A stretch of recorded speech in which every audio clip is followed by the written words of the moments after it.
அண்ணாத்தா சொல்ல நாத்தா. தொந்தியை குறைக்கிறதுக்கு ஏதாவது வழி சொல்லுங்க.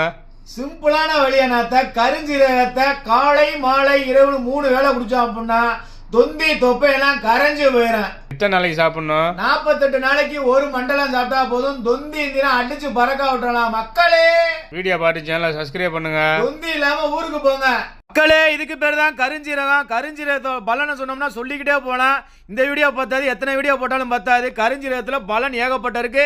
மருத்துவ குணம் வாய்ந்ததான் கரிஞ்சீரகம். அதுக்காண்டி அம்புட்டையும் சாப்பிடக்கூடாது. புளிக்கூண்டு கொஞ்சமாக தான் சாப்பிடணும். கடுகு சிறுத்தாலும் காரம் குறையாது. அந்த மாதிரி தான் இந்த அளவு தான் எடுத்து தண்ணி பாட்டில் ஒரு 1/4 லிட்டர் தண்ணி எடுத்து நைட்டு பூரா ஊற வைங்க. காலையில் எழுந்திரிச்சு வெறும் வயிற்றில் குடிங்க. இதே மாதிரி காலை மாலை மதியானம் 3 வேளையில் உங்களுக்கு எந்த டைம் ஃப்ரீயாக இருக்கோ அந்த டைமில் குடிங்க. 8 மணி நேரம் ஊற வச்சா போதும். அருமையாக அட்டகாசமாக 48 நாள் ஒரு மண்டலம் பூரா குடிச்சிங்க அப்படின்னா தொந்தி இந்திலாம் கரைஞ்சிடும். தொந்தி கரையலாம் அப்படின்னா என்னோட கமெண்ட் பாக்ஸில் வந்துட்டு நீங்கள் என்ன சொன்னாலும்